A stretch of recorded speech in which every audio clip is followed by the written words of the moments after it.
Oh, hello, Satnam, good morning. It's me, Shakti Sundari, back with you today for the next reading from the Radiance Sutras. Wow, it is the most beautiful, amazing, sunny. I'm just going to pan around in a minute. It's just so bright and sunny. Gorgeous morning. When I left to come for my walk in the park, there wasn't a cloud in the sky. There are a few little tiny clouds now, but it's just an extraordinarily beautiful sunny morning, so I thought I'd catch it while I can as autumn approaches and just enjoy basking in the sun. So just going to pan you around so you can see the sky, the green, little tinges of yellow where the leaves are beginning to change, but oh, so beautiful. So yeah, I know I have a tendency to really frown if I'm looking right into the sun, so I'm trying to find a way to hold the phone so that I'm not frowning too much.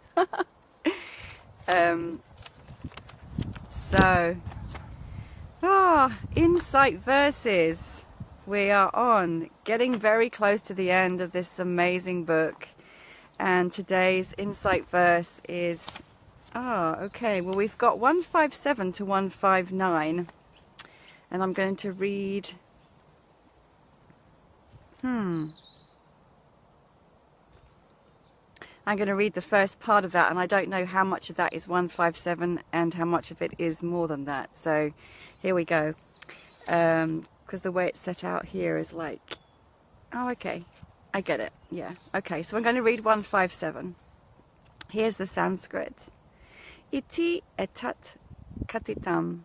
Devi parama amritam uttamam etat chana eva kasya api prakashyam tu kada chana. And again, with a little bit more presence. Iti etat katitam Devi parama amritam uttamam etat chana eva kasya api prakashyam tu kada chana.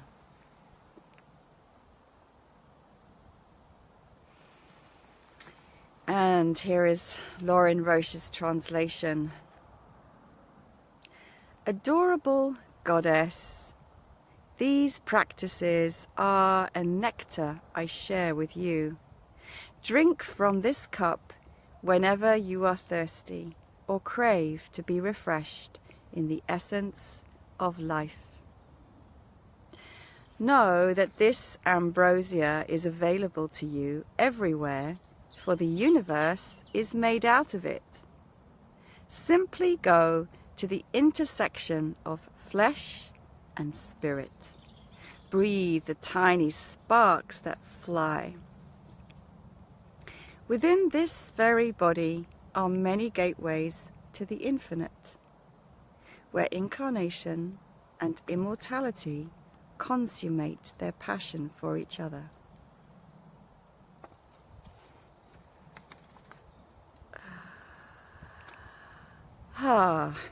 Beautiful.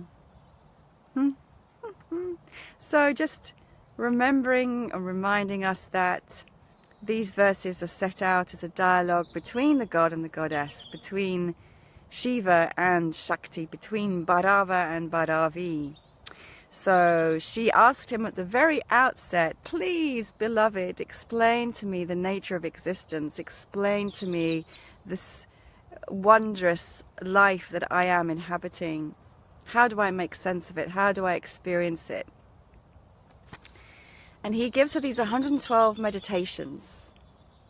And now as he brings this all to an end, this sharing about these meditation practices, he's been giving little insights as to how to really make the most of each of these meditations. So as he addresses her, adorable goddess, beautiful you. These practices are a nectar I share with you.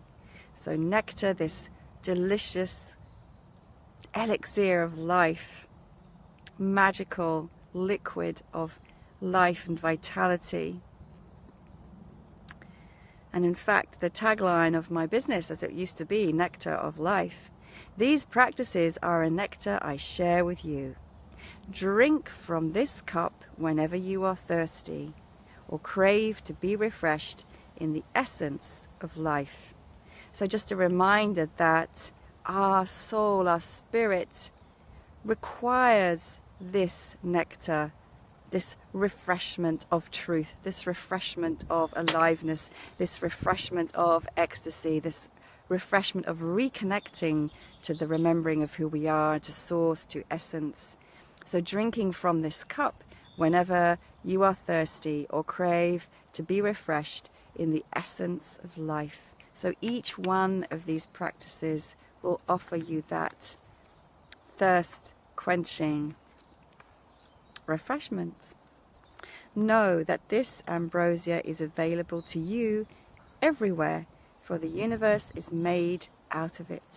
So this ambrosia of life is what fills, creates, shimmers in all of life and all of existence in every moment. And it simply requires us to kind of shift our awareness to see that.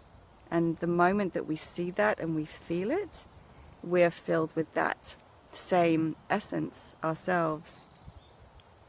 Simply go to the intersection of flesh and spirit.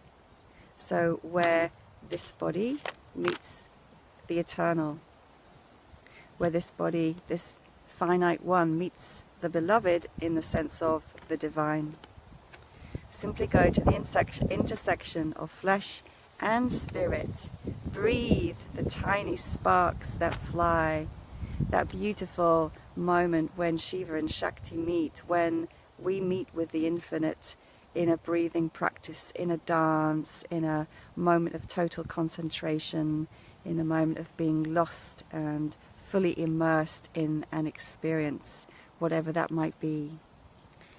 Within this very body are many gateways to the infinite, and all of those gateways we have touched upon in these meditations, you know, the breath, the body, the emotions, the chakras, the flow of sexual energy, the root, the crown, each one of these places, each one of our senses.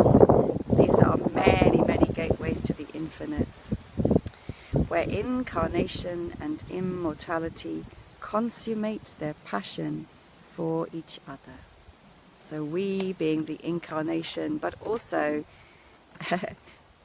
with the potential to be connected to our immortal selves in every moment, when again that which we feel and experience through these meditations calls us home. And when we are experiencing that consummation of that passion, that longing of the one for the other, which we all feel, you know, how delicious, delightful and ecstatically expansive is that. That is the great making love, to which I keep referring, and to which these tantric teachings refer, and to which all great tantric teachers refer, really, the great making love. And then our thirst is quenched. There is no more seeking. So that is my sharing for today. This beautiful sunshine in Trent Park. So happy to be here, to be alive. Thank you so much for being with me, and join me again tomorrow for the next reading from these beautiful Radiance Sutras. Sat Nam and much love.